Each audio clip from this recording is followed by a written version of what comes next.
The traveling merchant's wife looked Katherine Zimmerman up and down with cold calculation, then said what everyone else had been thinking for her entire 22 years.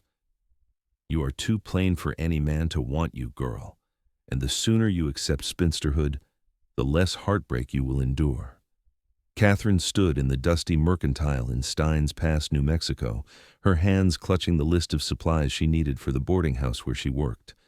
The words struck her like physical blows, though she had heard variations of them since she was 14.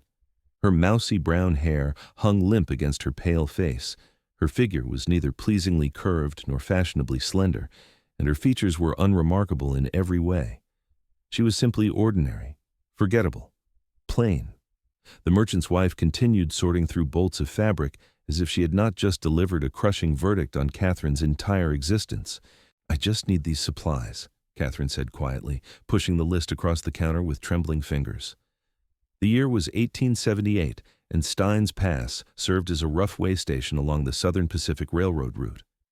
It was a harsh place where water was scarce, the sun beat down mercilessly most of the year, and only the hardy survived.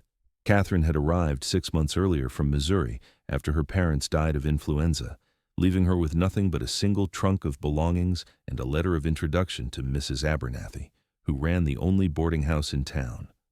The work was grueling.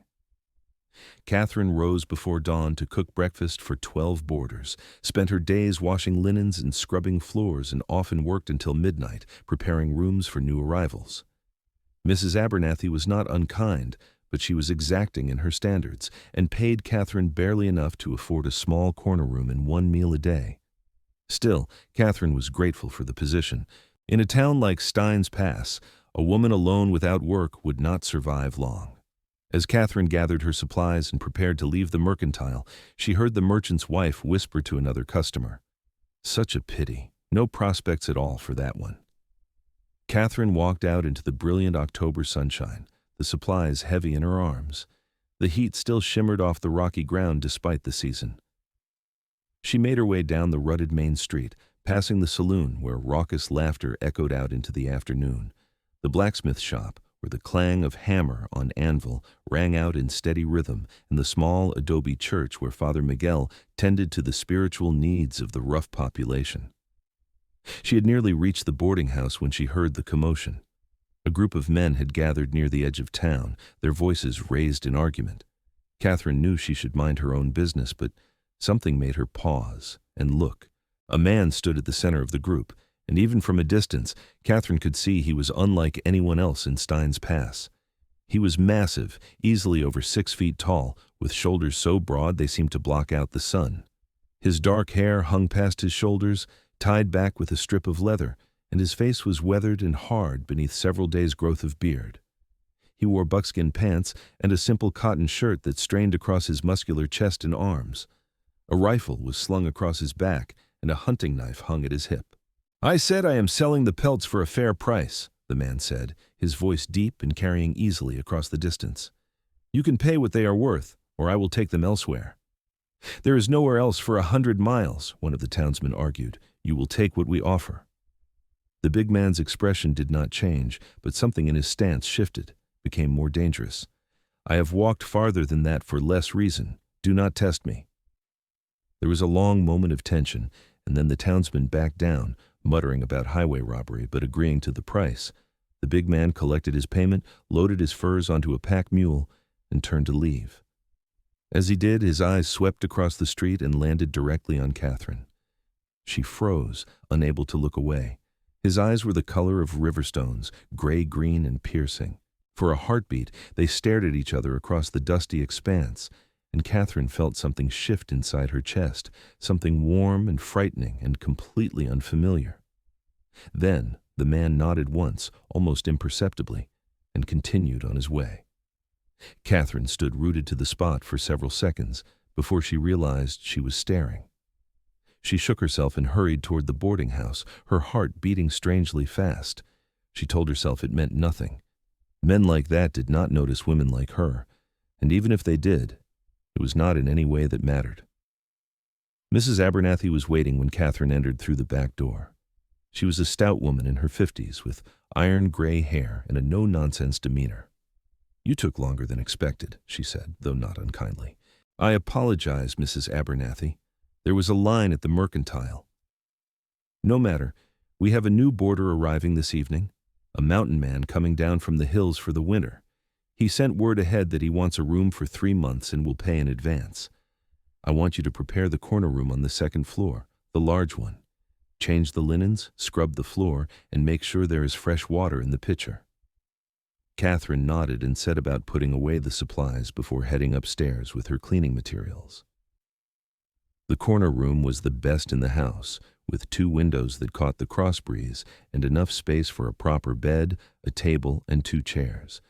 It was usually reserved for wealthy merchants or railroad executives passing through. She worked methodically, sweeping and scrubbing until the wooden floor gleamed, washing the windows until they sparkled, and making up the bed with the finest linens Mrs. Abernathy owned. As she worked, her mind kept drifting back to the man she had seen on the street. There had been something about him, something wild and untamed, that called to a part of her she had not even known existed. She was just finishing when she heard heavy footsteps on the stairs. Mrs. Abernathy's voice drifted up, discussing mealtimes and house rules. Katherine gathered her cleaning supplies and turned toward the door just as it opened. The big man from the street stood in the doorway, and up close he was even more imposing. He had to duck slightly to enter the room, and his shoulders nearly spanned the doorframe. His muscular arms were visible beneath his rolled-up sleeves, corded with strength earned from years of hard living in the wilderness. His face was all hard angles and weathered lines, but his eyes were surprisingly kind as they landed on Katherine. "This is Katherine Zimmerman," Mrs. Abernathy was saying. "She handles most of the daily work around the boarding house. If you need anything, you can ask her or come find me. Katherine, this is Mr. Harrison Reeves. He will be staying with us through the winter." Harrison Reeves stepped fully into the room, his presence seeming to fill every corner. "Miss Zimmerman," he said, and his deep voice seemed to resonate in Katherine's bones. "Mr. Reeves," she managed, her voice barely above a whisper. She clutched her cleaning supplies like a shield and tried to edge toward the door. "The room looks very fine," Harrison said, looking around with what seemed like genuine appreciation. "Thank you for your work." Katherine felt heat rise to her cheeks. No one ever thanked her for her work. "It is my job," she said. "That does not mean it should go unacknowledged." Mrs. Abernathy looked between them with a speculative expression that made Katherine nervous. "Well then," the older woman said briskly, "I will leave you to settle in, Mr. Reeves. Dinner is served at 6 o'clock sharp. We do not hold plates for latecomers." "I will be there," Harrison assured her. Katherine followed Mrs. Abernathy out of the room, very aware of Harrison's eyes on her back as she left. Her hands were shaking as she descended the stairs, and she could not understand why. He was just another boarder, just another rough man passing through town. It did not matter that his voice was like distant thunder, or that his eyes had held a warmth that made her feel seen for the first time in her life. The rest of the afternoon passed in a blur of activity. Katherine helped cook dinner, a simple but hearty meal of beef stew, fresh bread, and dried apple pie. As the boarders began filing into the dining room, she stayed in the kitchen, her usual place during meals. Mrs. Abernathy allowed her to eat whatever was left over after the boarders were finished, but tonight Mrs. Abernathy appeared in the kitchen doorway with a frown. "Mr. Reeves is asking for you," she said.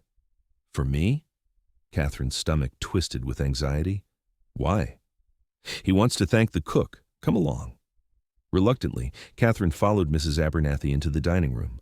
The long table was full of men, most of them railroad workers or drifters, all of them focused on their food. Harrison sat at the far end, and he looked up as Katherine entered. Despite being seated, he still seemed to dominate the space around him. "Ms. Zimmerman," he said, rising to his feet. Several of the other boarders looked up in surprise. "I wanted to tell you that this is the finest stew I've eaten in 5 years. Katherine stared at him, certain she had misheard. Thank you, Mr. Reeves." "I mean it. A man gets tired of his own cooking when he spends most of his time alone in the mountains. This is a rare treat." One of the other boarders, a railroad foreman named Sutton, laughed. "You are setting the bar mighty low if you think this is fine dining, Reeves." Harrison's expression did not change, but his voice took on an edge. "I think it is excellent, and I said so. Do you have a problem with that?" Sutton held up his hands in mock surrender. No problem at all. Katherine fled back to the kitchen, her face burning. She did not understand what had just happened or why Harrison Reeves would go out of his way to compliment her cooking in front of the other men. It made no sense. Later that night, after the dishes were washed and the kitchen was cleaned, Katherine finally made her way to her small room at the back of the house. She was exhausted, but sleep did not come easily. She kept thinking about Harrison's eyes, the way they had looked at her as if she was something worth seeing. The next morning began before dawn, as always. Katherine started the fires, mixed the biscuit dough, and began frying bacon and eggs for breakfast. The boarders drifted in one by one, most of them barely awake and not inclined to conversation. Harrison was the last to arrive, and Katherine noticed he had cleaned up significantly. His hair was damp and pulled back neatly, his face was freshly shaved, revealing a strong jaw, and he wore a clean shirt that somehow made his muscular build even more apparent. "Good morning, Miss Zimmerman," he said as he entered the dining room. "Good morning, Mr. Reeves," she replied, keeping her eyes on the serving dishes. Over the next week, a pattern developed. Harrison was unfailingly polite to Katherine, always thanking her for meals, holding doors, and treating her with a respect she had never experienced from any man. The other boarders noticed and began making comments, some teasing, some cruel. "What do you see in that plain little mouse?" Sutton asked one evening over dinner. Katherine, who was clearing dishes, felt the words hit her like stones. She kept her head down and continued working. "I see someone who works harder than anyone I have met," Harrison said, his voice calm but firm. "I see someone who rises before dawn and does not stop until after dark. I see someone who takes pride in her work and treats others with kindness. If you cannot see that, Sutton, the failing is yours, not hers." The dining room fell silent. Katherine's hands trembled as she gathered the last of the dishes and retreated to the kitchen. She set the plates down on the counter and pressed her palms against the cool wood, trying to steady herself. No one had ever defended her like that. No one had ever suggested she was anything other than plain, forgettable Katherine Zimmerman, destined for a life of servitude and loneliness. She heard footsteps behind her and turned to find Harrison standing in the kitchen doorway. He looked concerned, his brow furrowed. "I hope I did not overstep," he said. But I could not let that comment stand. "Why?" The word burst out of Katherine before she could stop it. "Why do you care what anyone says about me?" Harrison took a step into the kitchen, his movements careful, as if he was approaching a skittish animal. "Because I see you, Katherine. I see how hard you work, how you move through this house like a ghost, trying not to be noticed. I see the way people talk over you and around you as if you are not even there, and I see how beautiful you are, even though you do not believe it yourself." Katherine felt tears prick at her eyes. "I am not beautiful. Everyone knows that. I have been told my entire life that I am too plain, too ordinary. The merchant's wife said I should accept spinsterhood because no man would ever want me." Harrison's jaw tightened, and for a moment he looked furious. But when he spoke, his voice was gentle. "Then the merchant's wife is blind, and so is everyone else in this town. You have the most expressive eyes I have ever seen. When you are concentrating on your work, they go all soft and focused. When something startles you, they go wide and luminous. Your hair catches the light like silk when the sun hits it through the window. Your hands are graceful and capable. Your voice is quiet, but when you speak, it is worth listening to. You move through the world with a kind of quiet strength that most people never achieve in their entire lives." Katherine could not speak. Tears were streaming down her face now, and she could not seem to make them stop. "I do not understand," she whispered. "Why are you saying these things?" Harrison crossed the kitchen until he was standing directly in front of her. Up close, she could see the flecks of green in his gray eyes, could smell the clean scent of soap and leather. "Because they are true," he said simply, "and because I have been walking this earth for 30 years, and I have never met anyone who affected me the way you do." "But you barely know me?" "I know enough. I know that my room is always perfect when I return to it. I know that you always put an extra helping of whatever I compliment on my plate the next time you serve it. I know that you leave wildflowers in a jar on my table every few days, even though there's barely any green growing around here, and you must walk far to find them. I know that you hum when you work, and you do not realize you are doing it. I know that you care for others even when they do not care for you in return." Katherine shook her head, overwhelmed. "I do not know what to say." "You do not have to say anything right now. I just wanted you to know that someone sees you, that I see you. Katherine Zimmerman, and I think you are extraordinary." He left the kitchen then, his footsteps heavy on the wooden floor. Katherine stood alone in the dim light, her heart pounding so hard she thought it might burst from her chest. She did not know what to do with Harrison's words, did not know how to hold them or where to put them. They were too big, too bright, too impossible. Over the following weeks, Harrison made his intentions clear in small, deliberate ways. He began appearing in the kitchen in the early mornings, offering to help carry water from the well or split firewood for the stove. Mrs. Abernathy raised her eyebrows at this development, but said nothing. Katherine tried to protest that it was not necessary, but Harrison simply smiled and continued helping. "I have nothing but time right now," he said. "The winter is long, and I have already trapped enough furs to see me through. Let me be useful." They began to talk during those early morning hours when the rest of the household was still asleep. Harrison told her about his life in the mountains, about the cabin he had built with his own hands 5 years ago after growing tired of civilization. He spoke of long winters snowed in with only his books and his thoughts for company, of springs when the ice melted and the rivers ran high and wild, of summers tracking elk through meadows so thick with wildflowers it looked like the earth was bleeding color. Katherine listened, fascinated by this life so different from her own. She told him about her childhood in Missouri, about parents who had loved her, but never quite knew what to do with a daughter so painfully shy. She spoke of the grief that still caught her unexpectedly when she thought of them, of the fear she had felt arriving in Steins Pass, alone and penniless, of the small satisfactions she found in her work, even though it was exhausting. "Do you plan to stay here forever?" Harrison asked one morning as they worked side by side preparing breakfast. Katherine considered the question. "I do not know where else I would go. I have no family, no education, no prospects. At least here I have work and a roof over my head. You could have more than that if you wanted it." She looked at him sharply, but his face was serious, no hint of teasing in his expression. "What do you mean?" "I mean that you could have a life beyond this boarding house. You could have a home of your own, land, freedom. You could have someone who sees your worth and treats you accordingly." Katherine's hands stilled in their work.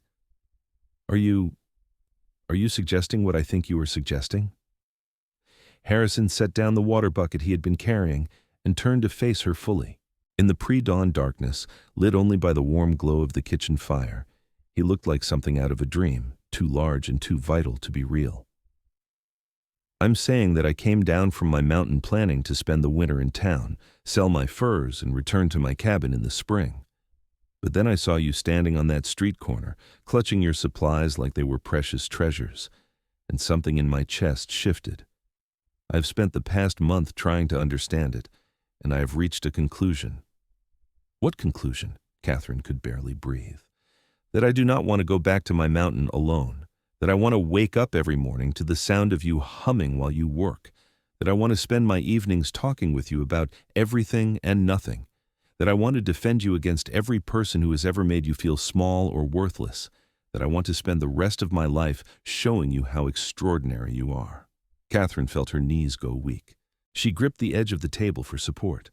"Harrison, I know this is sudden. I know I'm just a rough mountain man with little to offer except a cabin in the wilderness and a heart that is entirely yours if you want it. But I'm asking you to consider it, Katherine. Come spring, when I return to my mountain, I want you to come with me. As my wife." The word hung in the air between them, impossible and perfect and terrifying. Katherine's mind spun with 1,000 objections. She barely knew him. This was madness.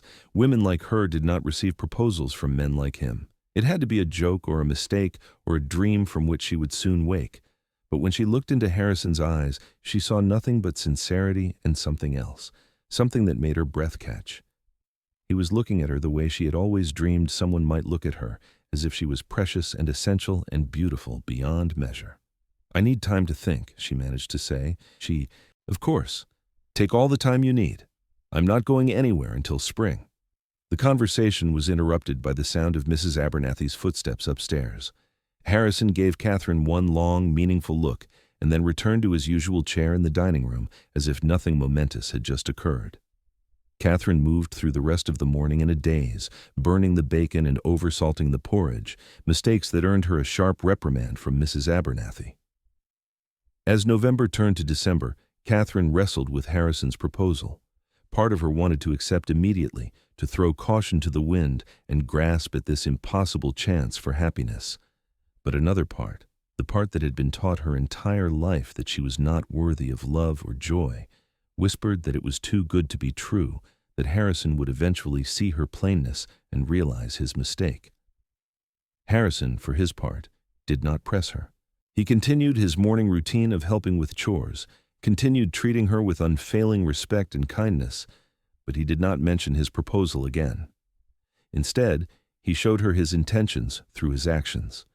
When she was struggling with a heavy pot, he was there to lift it. When one of the other boarders made a rude comment, he shut it down immediately. When she came down with a bad cold in mid-December, he appeared at her door with a tea he had brewed from herbs and roots, something his mother had taught him long ago. "Drink this," he said gently, setting the cup on her small bedside table. "It tastes terrible, but it will help." Katherine, feverish and miserable, took the cup with shaking hands. The tea was indeed bitter, but she drank it all. Harrison pulled her threadbare blanket up around her shoulders, his touch careful and respectful. "Rest," he said. "I have already spoken to Mrs. Abernathy. She's hiring a girl from town to help for the next few days so you can recover properly." "I cannot afford to miss work," Katherine protested weakly. "I am paying the girl's wages, and before you argue, consider it an investment in my own well-being. If you make yourself sicker by working when you should be resting, I will be forced to eat her cooking instead of yours, and that would be a terrible fate." Despite her fever, Katherine smiled. "You are ridiculous. I'm practical. Now sleep." She woke the next morning to find the fever had broken. On her table was a plate of toast and jam, a fresh cup of tea, and a single yellow wildflower in a small jar. Katherine held the flower carefully, studying its delicate petals, and felt something crack open in her chest. Harrison Reeves was courting her, had been courting her for weeks now with a patience and dedication she had never imagined possible. He was not deterred by her plainness, her poverty, her complete lack of social graces. He simply saw her, all of her, and wanted her anyway. She made her decision that morning, lying in her narrow bed with a wildflower in her hands and hope blooming like something wild in her heart. When she was well enough to return to work, she found Harrison in his usual spot in the dining room, reading a leather-bound book. She approached his table, her hands clasped tightly to stop them from shaking. "Mr. Reeves, may I speak with you?" He looked up immediately, concern crossing his face. "Are you certain you are well enough to be working? You could take another day." "I am fine, but I need to speak with you, privately if possible." Harrison stood immediately, gesturing toward the door. "Would you take a walk with me?" Katherine nodded and retrieved her shawl. They walked out into the cold December afternoon, heading away from the main street toward the edge of town where the land opened up into rocky desert, dotted with scrub brush and the occasional hardy cactus. Neither spoke until they were well away from any potential eavesdroppers. Finally, Katherine stopped walking and turned to face Harrison. The winter sun was low in the sky, casting long shadows across the dusty ground. Harrison stood before her, his expression patient but guarded, as if he was bracing himself for rejection. "I have thought about your proposal," Katherine said, her voice steadier than she felt. "And I have questions." "Ask me anything." "Your cabin in the mountains, what is it like?" "It is small but sturdy. 2 rooms, a main living area with a stone fireplace and a sleeping loft above. I built it near a creek that runs year-round, so there is always fresh water. The hunting is good, and I have a small garden in the summer. It is remote. The nearest town is a half-day's ride, and in the winter, the snow can make it impassable for weeks at a time. So I would be isolated. Yes, but not alone. I would be there. And Katherine, I am not a man who needs constant entertainment or social interaction. I can talk with you for hours and never grow bored. I can sit in comfortable silence with you and feel perfectly content. The isolation would not be a burden to me because you would be there." Katherine wrapped her shawl tighter around her shoulders. "What would my life be like? What would be expected of me?" Harrison considered this carefully. I would never expect you to work the way you work here. You would be my wife, not my servant. We would share the work of maintaining the home and the land. I would handle the hunting and trapping, the heavy labor. You could tend the garden, preserve food for winter, maintain the cabin. But Katherine, if you wanted to spend your days reading or painting or learning a skill you never had time for before, I would support that. My life is simple, but it is also free. You would have time to discover who you are when you are not constantly exhausted. Why me? The question burst out of Katherine before she could stop it. You could have anyone. You are strong and capable and kind. Why would you want someone like me? Harrison stepped closer, and Katherine had to tilt her head back to maintain eye contact. I told you before, because I see you. But let me be more specific. I want you because when I talk, you actually listen. You do not just wait for your turn to speak. I want you because you are kind, even when kindness has not been shown to you. I want you because you are strong in a quiet way that most people never notice, but which I find remarkable. I want you because when I imagine my future, I cannot imagine it without you in it. Tears were streaming down Katherine's face again. She seemed to cry constantly around Harrison, years of suppressed emotion finding release in his presence. I am afraid, she whispered. I am afraid that you will realize I am not what you thought I was, that you will regret choosing me. Harrison reached out slowly, giving her time to pull away if she wanted to. When she did not move, he cupped her face gently in his large, calloused hands. His touch was warm and achingly tender. Katherine Zimmerman, I see exactly who you are. I have been watching you for months now. I see your kindness, your strength, your grace. I see the way you care for others even when they do not deserve it. I see the intelligence in your eyes and the gentleness in your hands. I see your beauty, inside and out, even though you have been told your entire life that it does not exist. I am not making a mistake. The only mistake would be letting you go.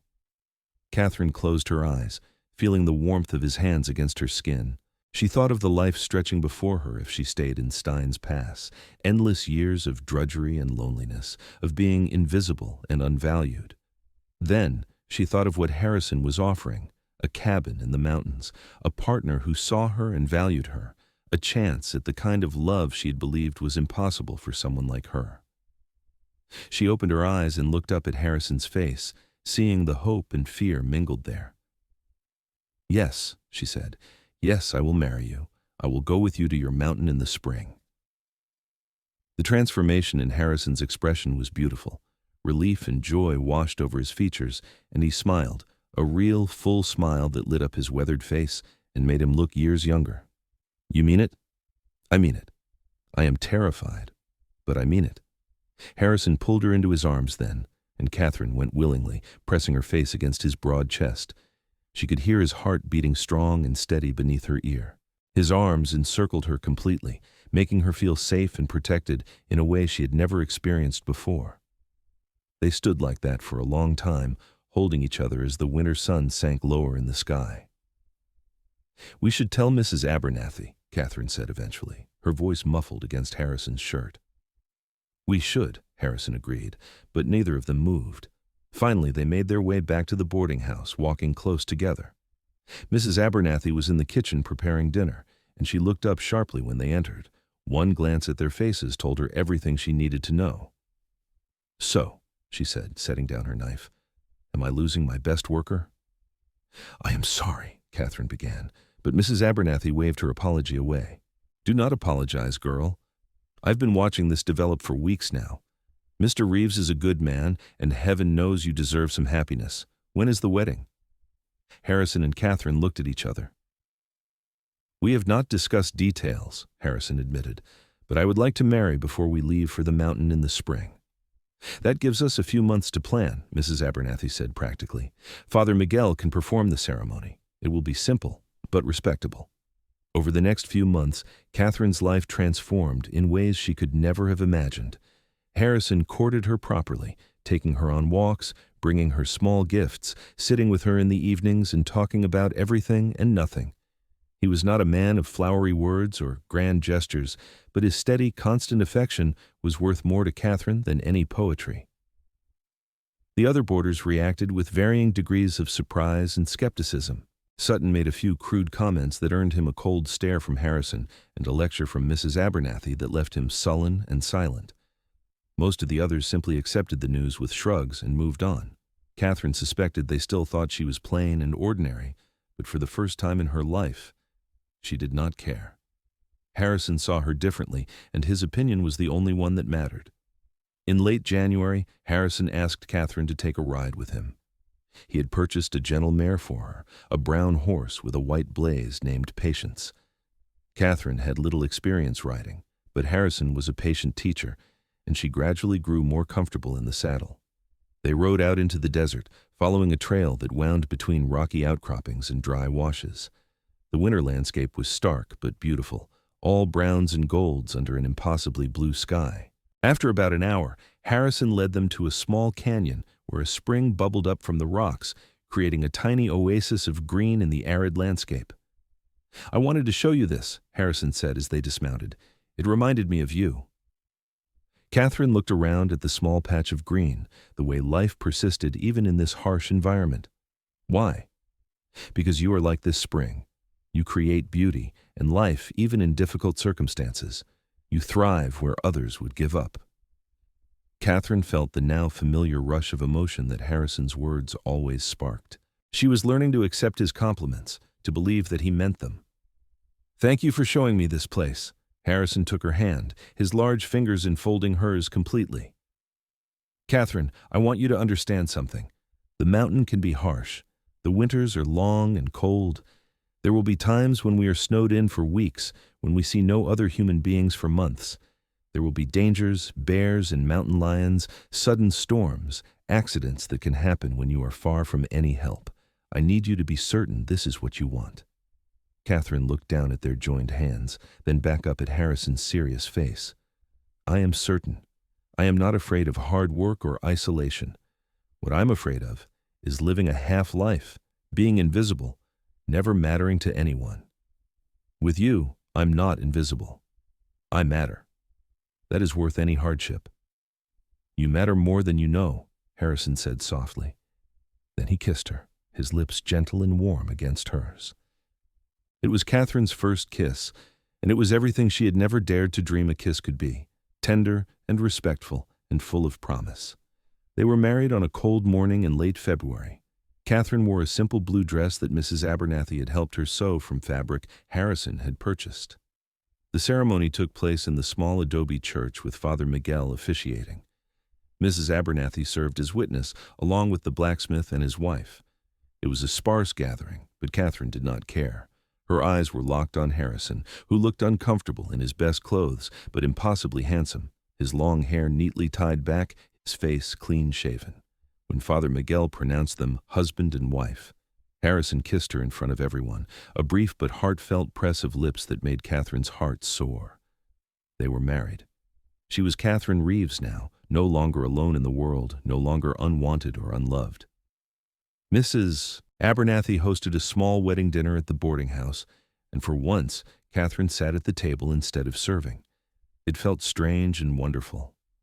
Harrison kept her hand in his throughout the meal, his thumb rubbing gentle circles on her palm. That night they shared Harrison's room for the first time as husband and wife. Katherine was nervous, but Harrison was infinitely patient. He undressed her slowly, reverently, murmuring words of praise and reassurance. When he touched her, it was with a gentleness that seemed impossible from a man so large and strong.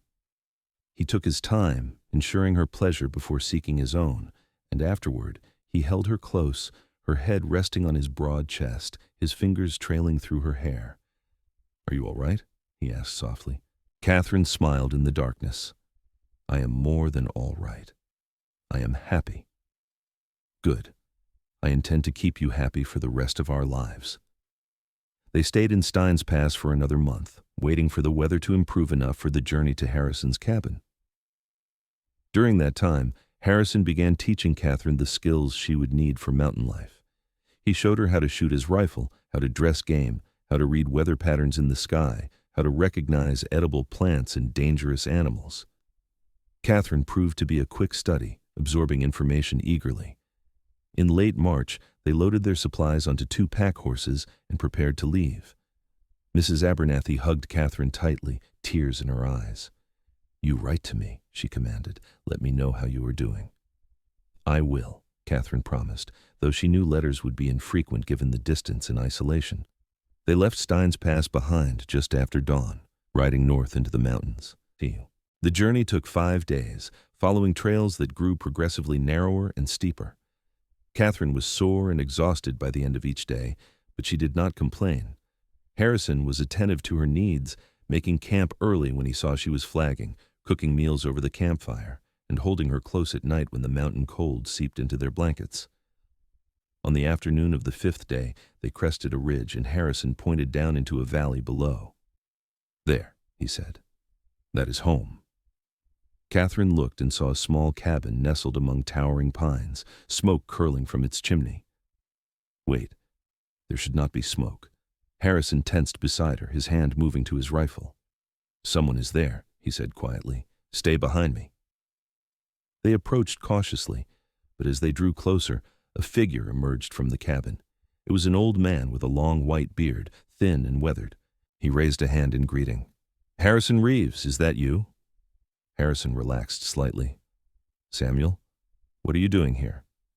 "Keeping an eye on your place, same as I've done every winter since you built it, but I admit I did not expect you back so soon, and certainly not with a woman." The old man's eyes twinkled as he looked at Katherine. "This is my wife, Katherine. Katherine, this is Samuel Jenkins. He has a cabin about 5 miles from here and occasionally checks on my place when I'm away." Samuel nodded approvingly. "Well, well, I thought you were determined to die a lonely old hermit like me. Pleased to meet you, Mrs. Reeves." "Pleased to meet you as well, Mr. Jenkins," Katherine said, warming to the old man immediately. Samuel helped them unload their supplies and then took his leave, promising to visit again in a few weeks. Finally alone, Harrison carried Katherine over the threshold of the cabin, making her laugh. Inside, the cabin was exactly as he had described it, small but well built, with a large stone fireplace, a sturdy table and chairs, and a loft above for sleeping. The walls were lined with shelves holding books, tools, and supplies. It smelled of wood smoke and pine. "Welcome home," Harrison said, setting Katherine down gently. Katherine looked around, taking in every detail. It was rustic and simple, nothing like the boarding house or her childhood home in Missouri. But it was hers, theirs, a place where she would not be a servant or an object of pity. "It is perfect," she said honestly. Over the following weeks, Katherine settled into her new life. The work was hard but satisfying. She learned to bake bread in the Dutch oven that hung over the fire, to preserve meat by smoking and salting, to tend the garden Harrison had planted in a sunny clearing near the cabin. She learned to recognize the sounds of the forest, to distinguish between the call of a hawk and the scream of a mountain lion, to read the signs that indicated changing weather. Harrison was a constant presence, teaching her, protecting her, loving her. He proved to be a man of his word in every way. He treated her as an equal partner, valuing her opinions and contributions. He never raised his voice to her or treated her as anything less than the precious gift he clearly believed her to be. At night, they would sit by the fire, Katherine reading aloud from one of Harrison's many books while he carved or mended equipment. And later they would climb to the loft and make love with a passion that never diminished. In May, Samuel visited again, bringing news from the nearest town and staying for dinner. Katherine discovered she enjoyed having company, enjoyed cooking for someone other than Harrison, and seeing the pleasure on their faces as they ate. Samuel became a regular visitor over the summer, sometimes bringing other mountain men with him, rough, weathered individuals who nonetheless treated Katherine with respect once they saw how fiercely Harrison guarded her. Summer in the mountains was beautiful beyond description. The valley bloomed with wildflowers, the creek ran high and clear, and wildlife was abundant. Katherine learned to fish, to identify animal tracks, to move quietly through the forest. She grew stronger, her body adapting to the physical demands of mountain life. Her skin tanned from time spent outdoors, and her hands, though still capable and graceful, developed calluses from work. One afternoon in late July, Katherine was working in the garden when she suddenly felt dizzy. She sat down abruptly on the ground, pressing a hand to her forehead. Harrison, who had been splitting wood nearby, was at her side immediately. "What is wrong?" His voice was tight with concern. "I just felt dizzy suddenly. I'm all right now." Harrison studied her carefully. "Have you been feeling unwell?" Katherine thought about it. She had been more tired than usual lately, and certain smells had been making her nauseous. Realization dawned slowly. "Harrison, I think. I think I might be with child." Harrison's eyes went wide. "Are you certain?" "Not completely, but I have been feeling strange for a few weeks now, and I have not had my courses since before we married." Harrison pulled her into his arms, holding her carefully as if she might break. "A baby," he whispered. "Katherine, are you happy about this?" She thought about the question seriously. She was far from any doctor, living in a remote cabin in the wilderness. Childbirth was dangerous under the best circumstances, and here it would be especially risky. But when she imagined a baby, a child with Harrison's gray-green eyes and his strength, or perhaps her quiet determination and his kindness, she felt a joy so profound it took her breath away. "Yes," she said. "Yes, I am happy." Over the following months, as Katherine's pregnancy progressed, Harrison became even more protective. He insisted she rest more, took over tasks he had previously allowed her to handle, and began making preparations for the birth. He rode to the nearest town and returned with supplies, medicines, and detailed instructions from the doctor there. He also convinced Samuel to teach Katherine some midwifery skills, as Samuel had assisted with several births over his years in the mountains. Winter came early that year.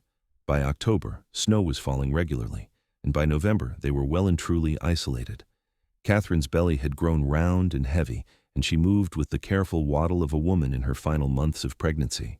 She spent her days preparing baby clothes from soft fabric Harrison had bought, reading and talking with Harrison about their future. "What should we name the baby?" she asked one evening as they sat by the fire. Harrison considered this. "If it is a boy, I would like to name him after my father, James. If it is a girl, I want you to choose." "If it is a girl, I would like to name her after your mother." "What was her name?" "Elizabeth, but we called her Eliza." "Eliza Reeves. I like that." The baby came in early December, arriving during a blizzard that made the cabin shake with wind. Katherine's labor was long and difficult, lasting through the night and into the next day. Harrison stayed by her side the entire time, holding her hand, wiping her brow, murmuring encouragement. When the baby finally arrived, a healthy boy with a shock of dark hair and powerful lungs, Harrison wept openly. "He is perfect," Harrison said, holding his son with a gentleness that seemed impossible from such a large, rough man. "Katherine, you did so well. I am so proud of you." Katherine, exhausted but elated, smiled up at her husband. "James Harrison Reeves," she said, "welcome to the world, little one." The first months of James's life were challenging. Katherine was exhausted from lack of sleep, and caring for an infant in a remote mountain cabin was not easy. But Harrison stepped up in ways that surprised her. He took turns walking the baby at night when James was fussy, changed nappies without complaint, and sang lullabies in his deep, rumbling voice that somehow always soothed the baby. As winter gradually released its grip and spring arrived, Katherine reflected on how much her life had changed in just over a year. She'd gone from being plain, unwanted Katherine Zimmerman, servant in a boarding house, to Katherine Reeves, beloved wife and mother, living a life she had never dreamed possible. One afternoon in May, with James napping in his cradle and the cabin filled with the warm smell of baking bread, Harrison came in from checking his trap lines. He found Katherine at the table, writing a letter to Mrs. Abernathy. He crossed to her, kissed the top of her head, and looked over her shoulder. "What are you telling her?" "I am telling her that I'm happy, that you were right when you said you saw everything beautiful in me, because you taught me to see it in myself, that I am grateful every day that I took a chance and agreed to come to this mountain with you." Harrison pulled her up from her chair and into his arms, careful not to wake the sleeping baby. "I am the grateful one," he said. "You took a leap of faith on a rough mountain man you barely knew. You left behind everything familiar and came to live in isolation with me. You gave me a son and made this cabin a home. Katherine, you are the bravest person I know." Katherine looked up at her husband, this strong, gentle man who had seen her when everyone else looked through her. who had valued her when she could not value herself. I love you, Harrison Reeves. I love you too, Katherine Reeves, more than I ever thought it was possible to love anyone. They kissed, a long, slow kiss that held all the passion and tenderness of their relationship. From his cradle, baby James made a small sound, and they broke apart, laughing. He has excellent timing, Harrison said wryly. Katherine picked up their son, holding him close. Harrison wrapped his arms around both of them, and they stood like that in the warm afternoon light, a family, complete and happy. The years that followed were full and rich. Katherine never returned to the way she had felt in Steins Pass, small and invisible and worthless. How could she, when every day Harrison looked at her with love and desire, when her children clung to her with complete trust and affection? 2 years after James was born, they had a daughter, Eliza, named for Harrison's mother as they had planned.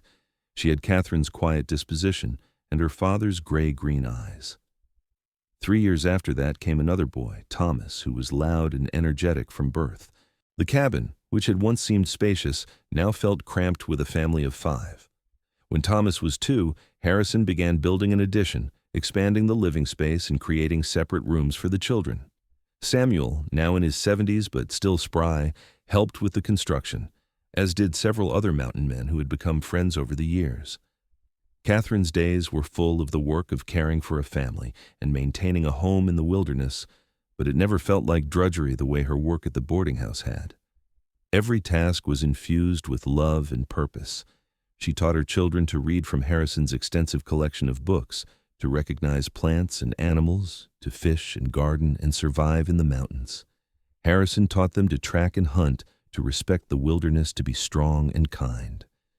As the children grew, they would sometimes ask their mother about her life before she met their father. Katherine would tell them stories about Steins Pass, about the boarding house, about the day she met their father and how he had looked at her and seen beauty where everyone else saw only plainness. "But you are not plain, Mama," Eliza would always protest. "You are beautiful." And Katherine, looking at her daughter's earnest face, would smile and say, "Your father taught me that beauty is not about what you look like on the outside. It is about who you are, how you love, how you move through the world. He saw that in me before I could see it myself." Years passed. The children grew older, more independent. James became a skilled tracker and hunter like his father. Eliza developed a talent for healing and would sometimes accompany Samuel when he tended to sick or injured people in the scattered mountain communities. Thomas showed an aptitude for building and engineering, always tinkering with ways to improve their tools and systems. When Katherine was 35, she found herself pregnant again, a surprise after so many years. Harrison was concerned about the risks at her age, but Katherine was calm. She had grown strong in her years in the mountains, and she trusted her body and her husband's care. That winter, she gave birth to twin girls, Sarah and Ruth, who arrived healthy and squalling. The cabin, even with its addition, was now truly full. But it was a good kind of full, bursting with life and love and laughter. Harrison, now 43, had silver threading through his dark hair, and his face bore the deep lines of a man who spent his life outdoors. But his eyes, when they looked at Katherine, still held the same warmth and love they had held that first day in Steins Pass. On their 10th wedding anniversary, Harrison took Katherine on a ride to the spring where he had proposed. The place, he had said, reminded him of her. They left the children in James's capable care, something that would have been unthinkable when they were younger, but now was simply a fact of life. They sat by the spring, their horses grazing nearby, and looked out over the valley spread before them. "Do you ever regret it?" Harrison asked suddenly. "Leaving civilization, living so remotely, working so hard?" Katherine thought about the question seriously, the way she always did when Harrison asked her something important. She thought about her life in Steins Pass, the loneliness and exhaustion, the constant feeling of being invisible and worthless. Then she thought about her life now, the challenges and hardships certainly, but also the profound sense of belonging and purpose. "Never," she said firmly. "Harrison, you gave me a life I never dreamed was possible. You gave me love and respect and a family. You taught me to see my own worth. How could I ever regret that?" Harrison pulled her close, and they sat in comfortable silence, watching the sun sink lower in the sky. I knew, he said eventually. That first day I saw you in Steins Pass, standing on that street corner looking so lost and alone, I knew in that moment that you were going to change my life. I just did not realize how completely. I thought you were a dream, Katherine admitted. A man like you, noticing a woman like me. It seemed impossible. A woman like you, Harrison repeated, shaking his head. Katherine, you have never understood. You are extraordinary. You always have been. I did not make you into something you were not. I just saw what was already there. Katherine leaned into her husband's solid warmth, breathing in the familiar scent of him, leather and pine and home. We should head back before it gets dark, she said eventually. The twins will be getting fussy. They rode home through the lengthening shadows, arriving at the cabin just as the first stars appeared in the darkening sky. Lamplight glowed in the windows, and they could hear the sound of their children's voices inside, arguing good-naturedly about something. Harrison helped Katherine dismount, his hands lingering on her waist. Thank you, he said quietly. For what? For saying yes? For taking a chance on a rough mountain man? For building this life with me? For giving me everything? Katherine reached up and touched his weathered face, feeling the scratch of his beard against her palm. Thank you for seeing me, for loving me, for showing me that I was never plain, never too ordinary for love. You gave me everything, Harrison, everything that matters. They kissed in the starlight, surrounded by the mountains that had become their home, and then went inside to their children, to the warm, noisy, beautiful life they had built together. Years continued to pass in the rhythms of mountain life. Springs came with melting snow and rushing water, summers with long days and abundant growth, autumns with preparations for winter, and winters with isolation and enforced closeness. The children grew into young adults. James, at 18, was nearly as tall as his father and just as capable in the wilderness. He had begun courting a girl from a nearby settlement, a practical young woman named Anna, who impressed both Katherine and Harrison with her strength and good sense. Eliza, at 16, had become the unofficial healer for the scattered mountain communities. She had a gift for it, a combination of book learning from Harrison's medical texts and intuition that Katherine recognized in herself. People would ride for hours to bring Eliza to a sick relative or to seek her advice on injuries and ailments. Thomas, at 13, was already talking about eventually going to a city, maybe Denver or Santa Fe, to study engineering properly. Katherine's heart ached at the thought of any of her children leaving, but she understood. The mountains could not hold everyone forever, and Thomas had dreams that required a larger world. The twins, Sarah and Ruth, now 5 years old, were wild little creatures who climbed trees and caught frogs and kept the entire household in a constant state of barely controlled chaos. They adored their older siblings and followed them everywhere, much to the older children's alternating delight and exasperation. On a warm summer evening, when Katherine was 38, the entire family gathered outside the cabin for dinner. It had become a tradition on pleasant evenings to eat outdoors at the large table Harrison had built years ago. Samuel was there too, now in his 80s but still sharp-minded and spry enough to make the journey from his cabin. As they ate, the conversation flowed easily, covering everything from James's upcoming wedding to Eliza's latest successful treatment of a difficult wound, to Thomas's newest invention, to the twins' misadventures. Katherine sat at the table, surrounded by her family, and felt a contentment so profound it brought tears to her eyes. Harrison, sitting beside her, noticed immediately. "What is wrong?" he asked quietly, concern in his voice. "Nothing is wrong," Katherine assured him, taking his hand. "Everything is right, so perfectly, wonderfully right." Harrison squeezed her hand, understanding. They had been married for nearly 11 years now, and he could read her moods and thoughts as easily as she could read his. "I feel the same way," he said softly. Later that night, after the children were in bed and the cabin was quiet, Katherine and Harrison sat on the porch watching the stars. The mountain night was cool and clear, the air sweet with the scent of pine. Harrison had his arm around Katherine's shoulders, and she was tucked against his side, her head resting in the hollow of his shoulder. "Do you remember what the merchant's wife said to me?" Katherine asked suddenly. "That day in Steins Pass before I met you? I remember you told me about it, that she said you were too plain for love. She said I should accept spinsterhood because no man would ever want me. I believed her. I had heard versions of that message my entire life, and I believed it was true. Harrison's arm tightened around her. I am glad you were wrong. So am I.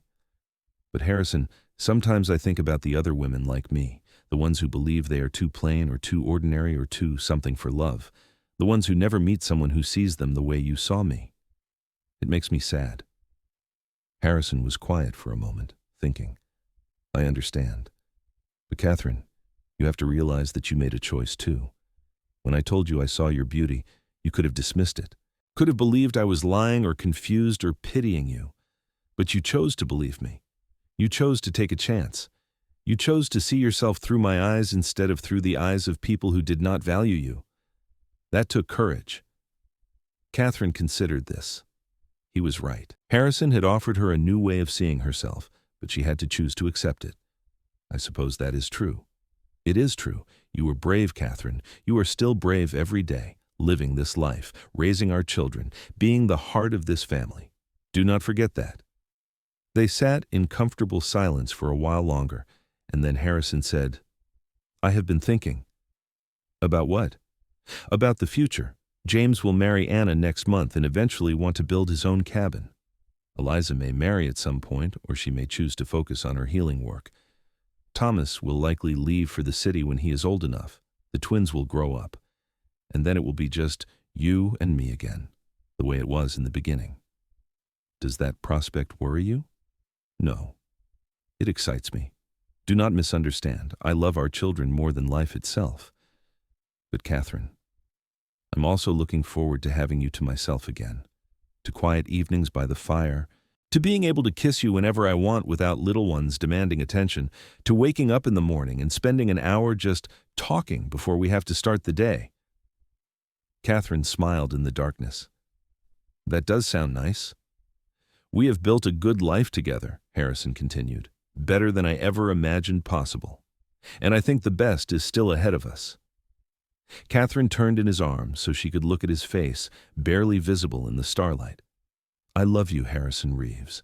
I have loved you since that morning in the boarding house kitchen when you told me you saw me and thought I was extraordinary. I will love you until the day I die and beyond. Harrison kissed her then, a deep, passionate kiss that still, after all these years, made her heart race. When they finally pulled apart, he rested his forehead against hers. I love you too, Katherine. You are my whole world. You always have been, from the moment I saw you standing in the street in Steins Pass. You always will be. They went inside eventually, climbing to the loft they still shared, making love quietly so as not to wake the children, and falling asleep wrapped in each other's arms. James married Anna in August, and it was a joyous occasion. The small mountain community gathered for the celebration, which took place in a meadow near the cabin. Father Miguel, now quite elderly, made the journey up from the lowlands to perform the ceremony.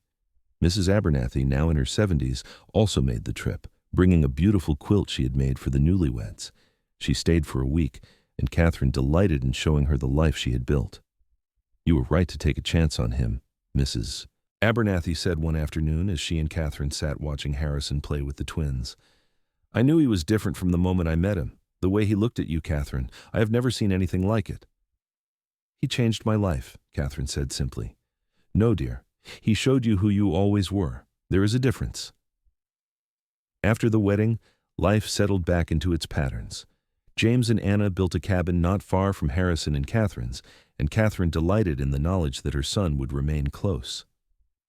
Eliza continued her healing work, her reputation growing throughout the region. Thomas became increasingly absorbed in his studies and inventions. The twins started learning to read and write, proving to be as sharp-minded as they were energetic.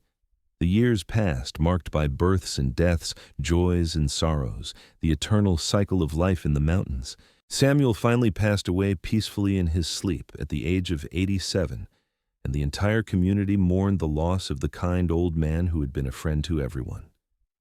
James and Anna had their first child, a boy they named Harrison after his grandfather, making Katherine and Harrison grandparents for the first time. When Katherine turned 45, Harrison 53, they found themselves in a quieter phase of life. Thomas had left for Denver to pursue his engineering studies, promising to write often. Eliza had moved to a larger settlement where she could serve more people with her healing skills. The twins, now 12, were increasingly independent. The cabin, which had been so full and chaotic for years, felt spacious again. One morning in early autumn, Katherine woke to find Harrison already awake, watching her in the gray pre-dawn light. "What are you thinking about?" she asked sleepily. "I am thinking about how much I love you, how grateful I am that you took a chance on me 17 years ago, how my life would have been empty and meaningless without you." Katherine reached up and touched his face, now deeply lined but still so dear to her. "My life would have been empty without you too. You saved me, Harrison." "We saved each other," Harrison corrected. "You gave me purpose and love and a family. You turned my cabin into a home. You made me understand what it means to truly love someone." They made love slowly, tenderly, with the deep familiarity and enduring passion of a couple who had shared nearly 2 decades together. Afterward, they lay wrapped in each other's arms, listening to the sounds of the waking forest outside. "I want to take you somewhere," Harrison said eventually. "Why, where?" "Back to Steins Pass. I want to see where we started. I want to stand in that spot where I first saw you and remember what it felt like to know my life was about to change." Katherine was surprised. They had not returned to Steins Pass since they left almost 2 decades ago. "That's a long journey." "We can spare the time now. The twins are old enough to stay with James and Anna for a few weeks. Eliza can check in on them. I want to do this, Katherine. I want us to go back to where we began." So they planned the journey, and in late September, they set out for Steins Pass. The trip took longer than Katherine remembered, partly because they were older, and partly because they were in no rush, taking their time and camping under the stars at night. When they finally rode into Steins Pass in mid-October, Katherine was struck by how little the town had changed. The same dusty main street, the same adobe buildings baking in the sun, the same sense of hardship and transience. But she had changed. She was no longer the tired, hopeless woman who had scrubbed floors and believed herself unworthy of love. She was Katherine Reeves, wife, mother, grandmother, a woman who knew her own worth. They stayed at the boarding house, which was still run by Mrs. Abernathy despite her advanced age. She greeted them with tears and laughter, insisting they take her best room and refusing to accept payment. Over dinner that night, Katherine and Harrison told her about their life, about their children and grandchildren, about the community they had built in the mountains. "I knew you would be happy," Mrs. Abernathy said, patting Katherine's hand. "I watched him court you, watched the way he looked at you as if you hung the moon and stars. A woman would have to be a fool to turn down that kind of love." The next day, Harrison took Katherine to the spot where he had first seen her, standing on the street corner outside the Mercantile. They stood there together, hand in hand, and Harrison said, "I remember this moment so clearly. You were clutching your supplies as if they were precious treasures, and you looked so alone. I felt something shift in my chest, and I knew you were going to be important to me." "I remember seeing you too," Katherine admitted. "I thought you were the most powerful, untamed man I had ever seen. And when you looked at me, really looked at me, I felt something I had never felt before. I felt seen." "You are the most beautiful woman I have ever known," Harrison said, his voice intense. "Then, now, always. Not because of how you look, though to me you are lovely beyond measure, but because of who you are, the strength and kindness and grace that radiates from you. I need you to know that, Katherine. I need you to know that every single day of the past 17 years has been better because you are in my life." Katherine felt tears streaming down her face, but they were happy tears. "I know. I believe it now. You taught me to believe it." They visited the Mercantile, where a different family now ran the store. The merchant's wife, who had told Katherine she was too plain for love, had passed away years earlier. Katherine felt a moment of sadness for the woman who had been so certain of her harsh judgment and so blind to true beauty.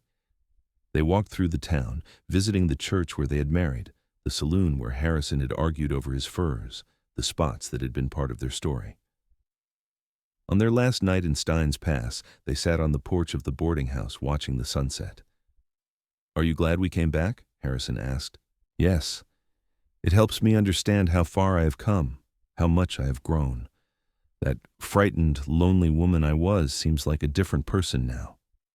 "She was not so different," Harrison said gently. "She was just waiting for someone to see her. And I'm grateful every day that I did." They returned to their mountain a week later, welcomed home by their children and grandchildren. Life resumed its comfortable patterns. Katherine tended her garden, cared for her grandchildren when James and Anna needed help, wrote letters to Thomas and Eliza, and spent her evenings with Harrison, talking or reading or simply sitting in companionable silence. On their 20th wedding anniversary, Harrison gave Katherine a gift, a beautiful necklace he had commissioned from a silversmith in the nearest town.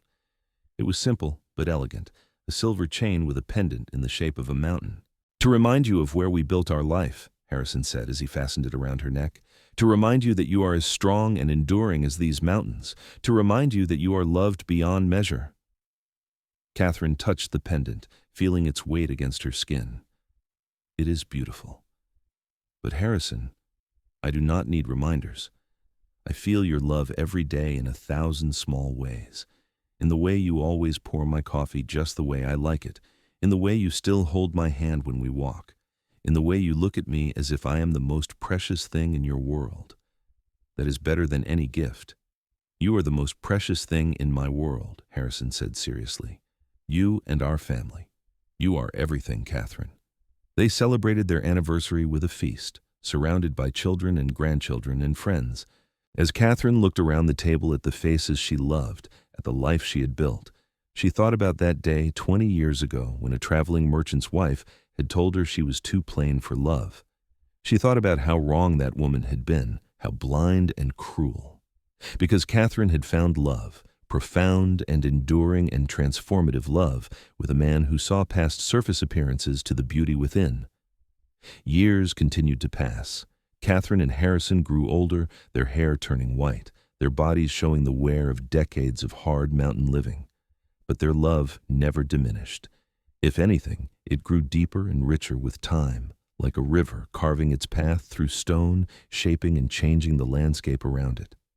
When Katherine was 52 and Harrison 60, they became great-grandparents for the first time. Their grandson Harrison, James and Anna's eldest son, married and had a daughter. Katherine held the tiny baby in her arms and marveled at the continuity of life, at the legacy she and Harrison had created.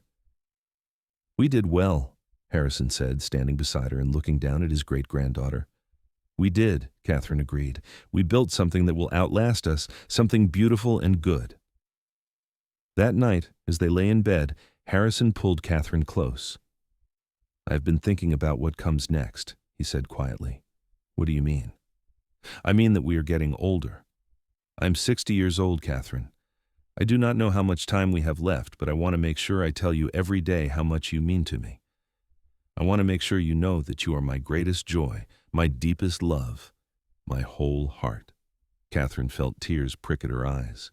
She did not like thinking about a time when she and Harrison would not be together, but she knew it was coming eventually. "I know, my love, and you need to know the same, that you transformed my life in ways I can never fully express, that you showed me what it means to be truly loved and valued, that every day with you has been a gift." They held each other close, two souls so intertwined that it was impossible to tell where one ended and the other began. The years that followed were gentle ones. Katherine and Harrison had earned their rest, and they took it, spending their days in quiet contentment. They still worked, still contributed to the family and the community, but at a slower pace. They watched their family grow and flourish, took joy in each new birth and celebrated each milestone. When Katherine turned 60, Harrison 70, they were surrounded by children, grandchildren, and great-grandchildren. The cabin they had built together had spawned a small settlement of family homes scattered through the valley. It was a legacy of love, a testament to what they had created together. On a crisp autumn morning, Harrison woke Katherine early and said, "Come with me. I want to show you something." They dressed warmly and walked together through the forest, their steps slower than they had been in youth, but still steady. Harrison led her to the spring where he had first proposed, where he had told her she was like the persistent life that bloomed even in harsh circumstances. They sat on the rocks beside the spring, holding hands, watching the water bubble up from the earth. "Do you remember what I told you here?" Harrison asked. "You told me I created beauty and life even in difficult circumstances," Katherine said. "You told me I thrived where others would give up." "I was right," Harrison said. "Look at what you have created, Katherine. A family, a legacy, a community. You took a chance on a rough mountain man and built something extraordinary. You are extraordinary." Katherine looked at her husband, this man who had seen her when no one else did, who had loved her when she thought herself unlovable, who had spent 42 years showing her every single day that she was precious and valued and beautiful. His face was deeply lined now, his hair completely white, his body showing the effects of a hard life. But his eyes, those riverstone gray-green eyes, still looked at her with the same love and warmth they had held that first day. "We built it together," she said. "I could not have done any of it without you." "We were meant to find each other," Harrison said. "I truly believe that. In all the world, in all of time, we were meant to cross paths in that dusty little town and recognize each other for what we were, two halves of one whole." They sat by the spring for hours, talking and remembering, celebrating the life they had shared. When they finally returned to the cabin, the sun was setting, painting the sky in shades of gold and pink and purple. That night, surrounded by family, Katherine looked around at the faces she loved and felt a profound sense of peace. She had started her adult life believing she was too plain for love, too ordinary to matter. She had ended up with a love so deep and true it had transformed everything about her existence. She had built a life rich with meaning and purpose. She discovered that beauty was not about appearance, but about the capacity to love and be loved, to create and nurture, to persist and thrive. As the evening wore on and the family gradually departed to their own homes, Katherine and Harrison stood on their porch watching the stars emerge in the darkening sky. Harrison's arm was around Katherine's shoulders, and she was tucked against his side, exactly as she had been countless times over the decades.